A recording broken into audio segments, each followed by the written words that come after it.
আর একদম দেখো সামনে থেকে দেখাচ্ছি হনুমান ঠাকুর। এই দেখো চরণ।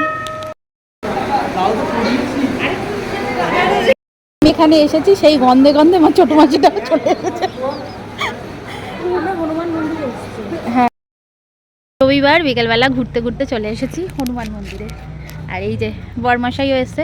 তো কালকে যদিও মানে হনুমান জয়ন্তী চলে গেছে, কিন্তু আজকে আমরা ঘুরতে এসেছি।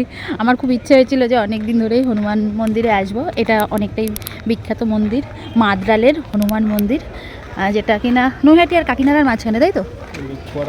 ও চলো ভেতরে যাই, কি কি আছে মন্দিরে দেখাবো চলো। মন্দিরে ঢোকার বাদিকেই অনেক পুজো দেওয়ার দোকান আছে। তো এখান থেকে এই যে পুজো সামগ্রী কিনতে পারো। অনেকগুলো পরপর পরপর 4-5টা দোকান আছে। এই দেখো এখানে দোকান দোকান দোকান, অনেকগুলো দোকান। তো দেখা হয়ে গেছে দোকান। এই দেখো এখানে একটা ঝর্ণা আছে, বেশ সুন্দর ঝর্ণাটা। আবার বোটিংয়েরও ব্যবস্থা আছে, চাইলে বোটিংও করতে পারো। চলো মন্দিরের ভেতর দিকটায় যাওয়া যাক, দেখি মন্দিরের ভেতরে অনেকটা বেশ বড় জায়গা নিয়ে। ওদিকে পাশে যেন আবার একটা কি মন্দির আছে সেটা দেখবো। তো এই দেখো কত সুন্দর, এখানে সব মানসিক করে রাখে। আর একটা বিশাল জিনিস দেখো,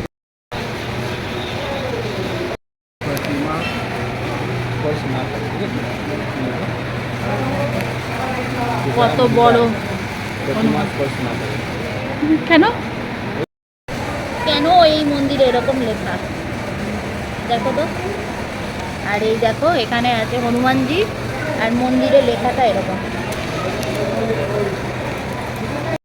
রাজা যাচ্ছে এখন প্রসাদ নিতে, লাড্ডু প্রসাদ।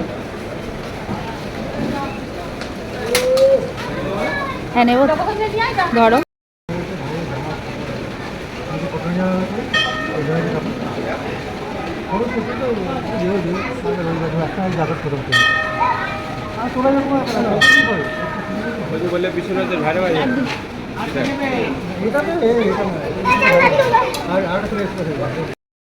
সাথে আছে বাচ্চাদের দোলনা। বাচ্চা ছাড়া বড়রা উঠলে 50 টাকা জরিমানা, বুঝলা? লেখা আছে ওইটার মধ্যে। আবার এখানে ভালো বসার জায়গা আছে। আমি এখানে এসেছি সেই গন্ধে গন্ধে আমার ছোট মাছিটা চলে এসেছে। হ্যাঁ, কি করতে? আমি আসবো শুনেছি যে অমনি গন্ধে গন্ধে মাসি মেশো ভাই 3জনে চলে এসেছে।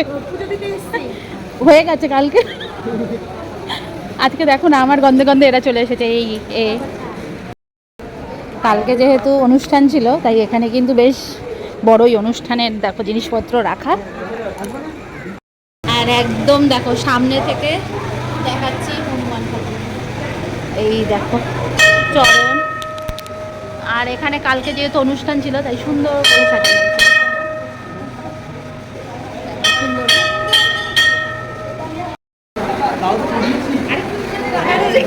করবে না, আর করিস না। পুজো হচ্ছে এখানে, চলো। হনুমান মন্দিরের ভেতরেই একটা আছে অন্নপূর্ণা মন্দির। চলো অন্নপূর্ণা মন্দিরের ভেতর দিকটা ঢোকা যাক। অনেক উঁচু চূড়াটা, চলো ভেতরে যাই। আর এই দেখো কি সুন্দর মা অন্নপূর্ণার মন্দিরটা, এই উঁচু, চারিদিকে বেশ সুন্দর ঠাকুরের ছবি দেওয়া। কত সুন্দর লাগছে, বসে আছে এখানে, কত সুন্দর লাগছে। অন্নপূর্ণা মন্দিরের নিচে এই যে একটা দেখো শিবলিঙ্গ আছে, যেখানে অনেকে যারা উপাস করেছে, আজকে তো নীল পুজোর উপোস করেছে, ওরা সব পুজো করছে সুন্দর করে।